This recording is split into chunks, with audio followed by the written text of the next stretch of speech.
Okay, this is part 2 of my showing you how to use your Mac. This is, again, for all those new people who have just got their Mac and want to learn about it.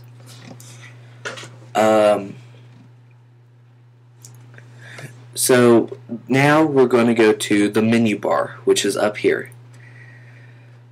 When you open an application, like I'll open Safari, right here that changes. Instead of how Windows you have all the menu bar stuff, all your menu stuff here, it's in the menu bar. It constantly changes to what application you have.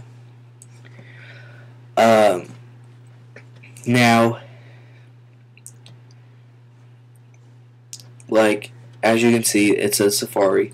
If I hit the desktop, it changes back to Finder. If you hit the name, it gives you some preferences and stuff you can do about that. So if I opened up Safari, I could hit that and go into my preferences.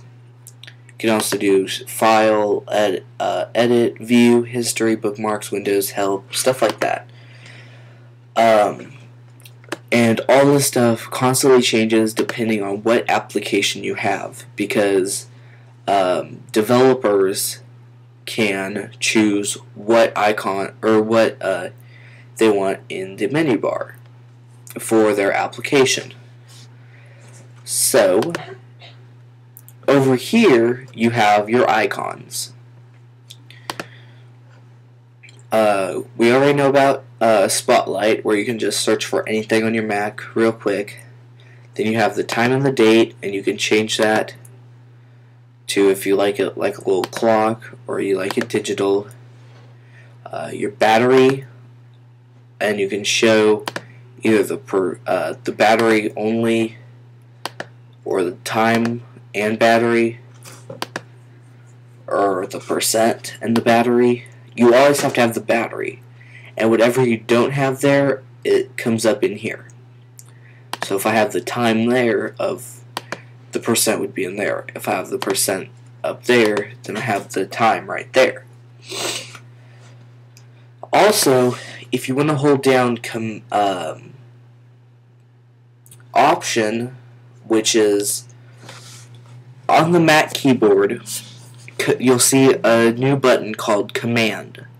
That is equivalent to the window key on Windows, only it does a little bit different.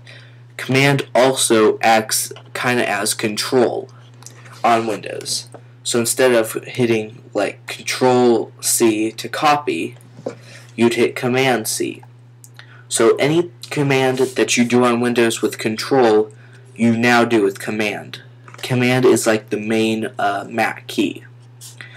But if you hold down Option, which is right next to Command, if you hold down Option and click the battery, as you can see right here, it tells you now the condition of the battery.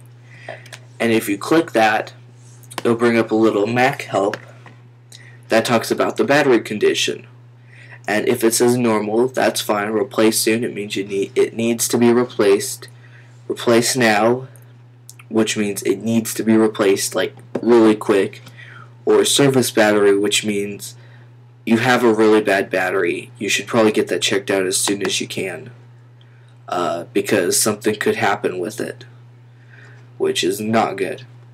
Then you have the sound, the Wi-Fi, Bluetooth, time machine, which I have it up here because I have time capsule. I have time machine on my Mac, but before I had that, I did not have that icon there. And then from here to here are all my add-on type apps. Like this is Connect 360, which shares all my media from my Mac to my Xbox. That's my security system. Macs are rarely attacked by viruses because they are so there's hardly any viruses that can go on a Mac, because Macs are just cool like that. I don't really know why Macs don't get viruses. I just know that they don't. I can't say they don't 100%, but about 99% of the time, Macs do not get viruses. But better safe than sorry, so I have Norton Security on there that scans anything on my Mac, whether it's plugged in or whether it's downloaded. It also picks up Windows viruses, which do not work with a Mac, but I like it because Boot Camp right there is my Windows partition, and I don't know if something could creep into there. Dropbox, My Day, that's also right here. That's my iAlertU. That is my security system, to where I can lock my Mac and it will do a very high pitch siren if somebody messes with my Mac. And right there, that's my screen recorder and camera recorder that I'm using right now. You can add as many icons as you want. Eventually, it will stop here, and you can still have icons running, but the icons will stop there.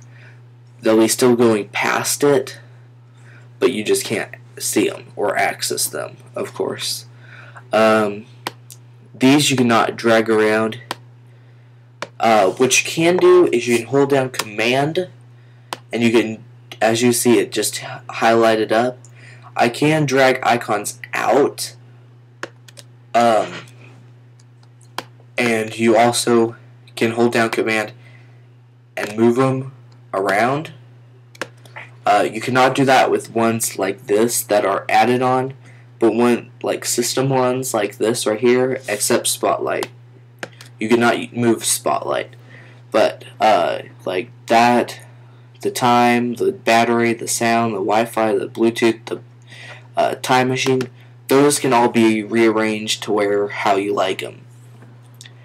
I forgot to tell you, with the dock, I said you can move any application in or out. Finder cannot be removed, and Trash cannot be removed.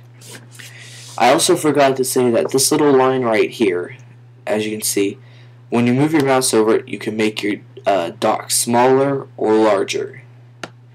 You can also choose in the system preferences right here how big you want the icons to be when you move your mouse over them. As you can see how they like get big. Also, from this line this way are applications. From this line this way are all either folders, files, or minimized windows. I know, yes, there are minimized windows like here and here.